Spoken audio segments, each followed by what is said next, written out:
পেহেলগাঁও হামলার ঘটনার পর থেকেই পাকিস্তানের তরফে একের পর এক হুঁশিয়ারি সামনে আসছে।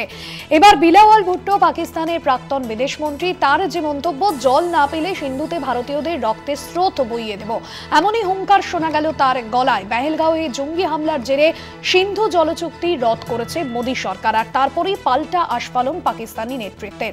কি বলেছেন বিলাওয়াল ভুট্টো শোনাবো। भारत को कहना चाहूंगा कि सिंधु हमारा है और सिंधु हमारा रहेगा।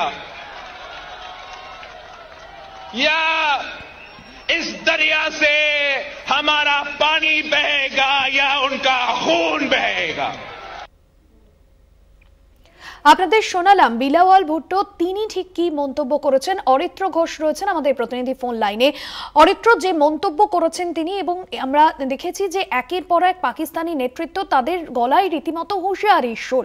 কোথাও গিয়ে এই সিন্ধু জলচুক্তি বাতিলের পরেই কি ঘুম উড়েছে পাকিস্তানের? দেখো, কাশ্মীরের পাহেলগাঁও যে হামলা, সেই হামলার ঘটনার পরে কিন্তু ভারতের তরফ থেকে কড়া হুঙ্কার দেওয়া হয়েছে পাকিস্তানকে সমুচিত জবাব দেওয়ার জন্য। এবং এই হামলার জেরে ভারত পাকিস্তানের মধ্যে যে কূটনৈতিক সম্পর্কটা তলানিতে থেকেছে, এই ঘটনায় সিন্ধু জলবন্টন চুক্তি স্থগিত করেছে নয়াদিল্লি। এমনকি পাকিস্তানকে এক ফোঁটা জল দেওয়া হবে না বলে হুঁশিয়ারিও দেওয়া হয়েছে ভারতের জলশক্তি বিভাগের তরফ থেকে। অপরদিকে এই যে সিদ্ধান্ত ভারতের একতরফা ভাবে জলবন্টন চুক্তি স্থগিত করে দেওয়া, সেই সিদ্ধান্তের বিরোধিতা করছে পাকিস্তান পিপলস পার্টির চেয়ারম্যান বেনজির ভুট্টোর পুত্র বিলাওয়াল ভুট্টো জলকারি।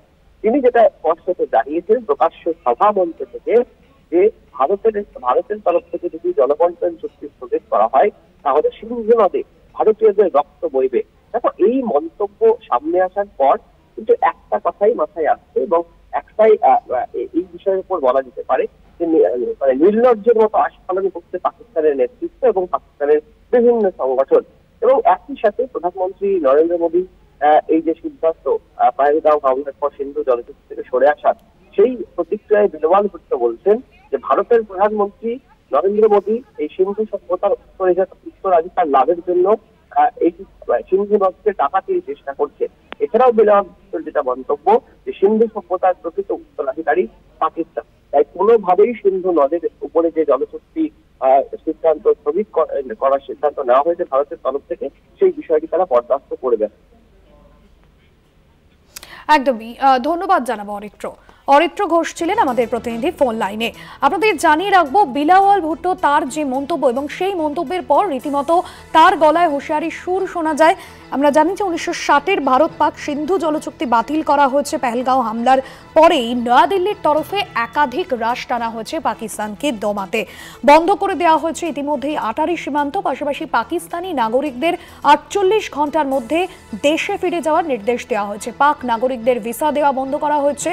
দিল্লির পাক সামরিক উপদেষ্টাদেরও অবাঞ্ছিত ব্যক্তি ঘোষণা করা হয়েছে, এবং দুই দেশের হাই কমিশনের আধিকারিকের সংখ্যাও 55 থেকে কমিয়ে 30 করা হয়েছে।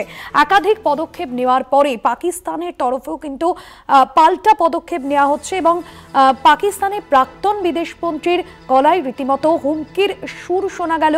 সিন্ধুর জল বইবে অথবা রক্ত বন্যা বইবে, ভারতকে হুমকি রীতিমতো বিলাওয়াল ভুট্টোর। সিন্ধু নদীর জল বন্ধ হলে রক্ত বন্যা বইবে, ভারতের বিরুদ্ধে এমনই হুমকি দিলেন পাকিস্তান পিপলস পার্টির চেয়ারম্যান, পাকিস্তানের প্রাক্তন বিদেশমন্ত্রী বিলাওয়াল ভুট্টো।